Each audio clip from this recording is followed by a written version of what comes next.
Hello once again, my eldritch citizens. Welcome back for the final part in my Platinum Reviews mini-series, where I reflect and review the first 3 games I ever platinumed.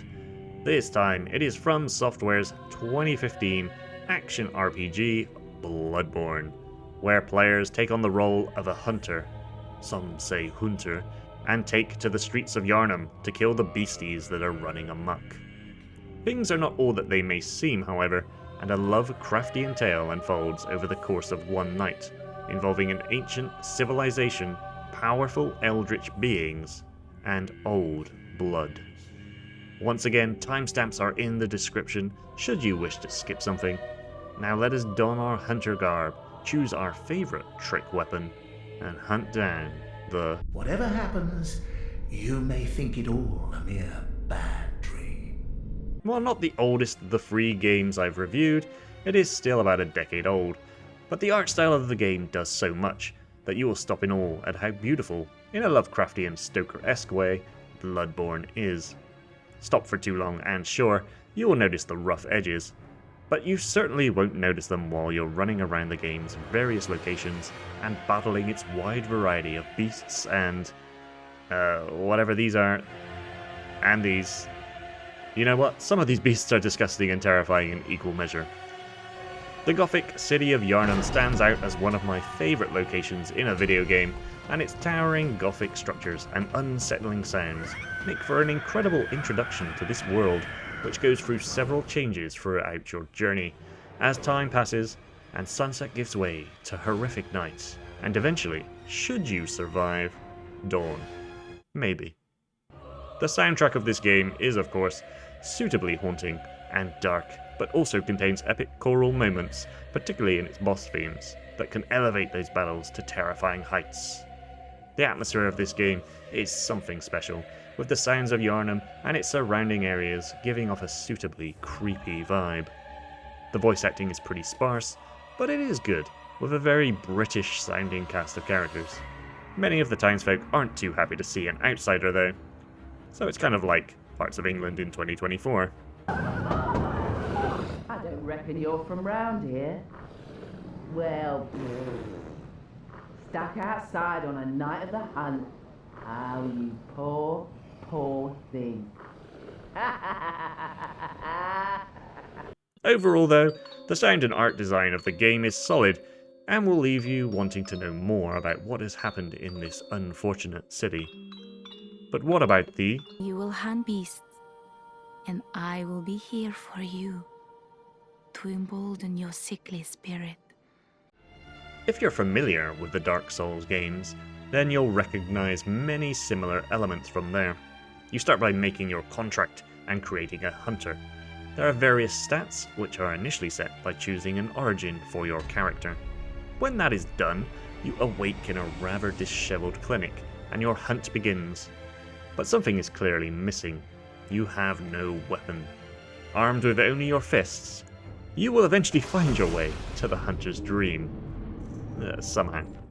Here you acquire your first melee weapon and firearm, and notice a strange looking doll just lying around. More on that later. Melee weapons are interesting, as most can transform between 2 states, each promoting a different style of combat.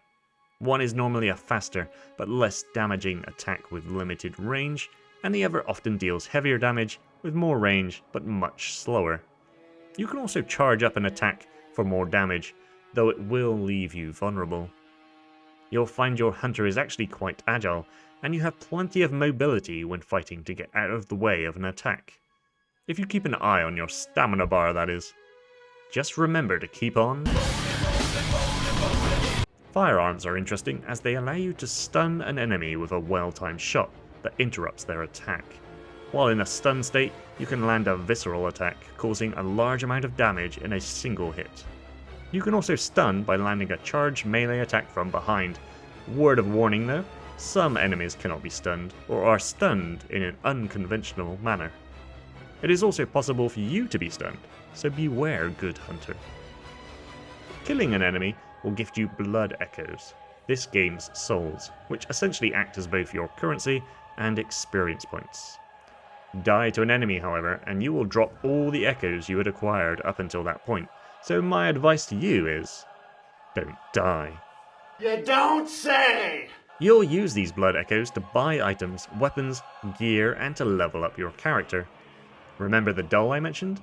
Well, she is your conduit, if you will, to leveling up various stats of your character. But you won't actually get to use her. You're welcome to use whatever you find. Even the doll, should it please you. Until you have at least 1 point of insight. What is insight? It is a stat that governs the amount of inhuman knowledge you have gained from exploring the game and defeating enemies. You can also consume certain items to gain more. There are several world-related changes that occur when you have the necessary insight. The doll coming to life is one change, and you can also access a new shop, allowing you to buy certain consumables and gear at the cost of some insight.